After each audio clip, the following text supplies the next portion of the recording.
មានគ្រូ2បាទលោកគ្រូធំគឺលោកគ្រូបឿនរដ្ឋីហើយលោកគ្រូបន្ទាប់គឺលោកគ្រូពោវណ្ណស័ក្តិបាទគាត់ជើងក្រោមធាក់ជើងក្រោមទៅវិញដកជើងថយផុតបាទបកាយឆាកមិនដោះទៅណាឆ្ងាយទេឆាកមកថយមិនចាហ៊ានឬក៏បកាឡាចាហ៊ានដើម្បីគេទាត់ត្រូវតែទាត់មករឿយពីយួរសម្អាលធាក់ទៅទាត់វិញ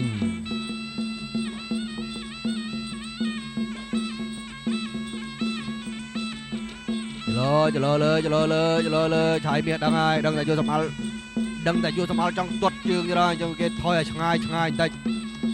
ម្ដាយឆ្វេងឆ្មក់បានល្អឡើងរជួយឃុំរជួយក្បាលរបស់ឆាយមាសទាត់ឆ្វេងចោលពោះញិចជើងក្រោមក៏ជើងក្រោមនោះក៏ទាញទាត់មកវិញដែរឆ្វេងមួយជើងលឺសូនតែផ្លុបឆ្វេងបញ្ច្រាស់គ្នាមួយទាត់ឆ្វេងមួយទាត់ស្ដាប់ឆ្វេងមួយជើងទៀតរកជាប់សងពីដៃក៏ទៅជើងឆ្វេងបានមួយជើងទៀតដែរពេលយល់សម្អាលមួយទាត់លើមួយទាត់ក្រោមតែអ្នកទាត់ក្រោមទាត់បានលឿនជាង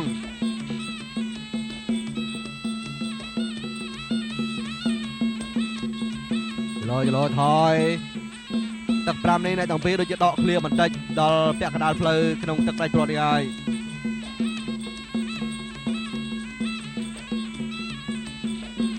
ចលោទាត់ជើងក្រោមយល់សម្អាលលេងទៅសម្រុកយល់សម្អាលដឹងតែខ្លួនដូចជាមានព្រៀបច្រើនមើលទៅក៏ប៉ុន្តែឆាយមាសមិនចោលឱកាសទោះបីជាសល់ប៉ុណ្ណាក៏នៅតែព្យាយាមដើរចូលបាទអ្នកឆ្វេង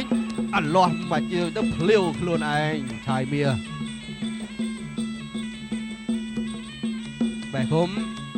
តែជប់1 2ទាញរឹបគ្នាជាប់ហើយកាច់អែនអនខ្ទាស់អូអាលាស់ឲ្យឆាយមាសដួលម្នាក់ឯង1 2បំរុងតែទាត់ឆ្វេងតែឆាយមាសនេះផ្លាសេគេយកឃុំថយពីយកសម្អាលចាក់ឆ្វេងឆាយមាសដល់ចូល1 2បានពេញតែស្ដាប់មកជើងទៀតចាក់ឆ្វេងថែមមួយយកសម្អាលក៏សម្រុកមកវិញដែរកុំឲ្យឆាយមាសប្រហើនពេកបាទ10 វិនាទីទឹកផ្លាច់ព្រាត់គូសងសឹកជួបគ្នាឆ្នាំ2013មកសងសឹកគ្នា2014តែបើនៅដល់2015ក៏នៅតែជួបគ្នាដែរឲ្យតែគីឡូប្រហែលគ្នា1 2 3ពើងចប់ទឹកហើយបាទចាំមើលបន្តិចទៀតមើលថាតើ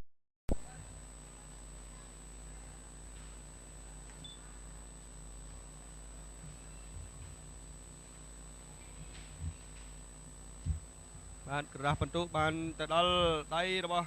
ចៅក្រមហើយម្យ៉ាងទៀតគឺឃ្លាំងមើលថ្ងៃនេះចាញ់3ឥឡូវដល់អ្នកទី4គឺស្រង់ដើមបានមួយវិញ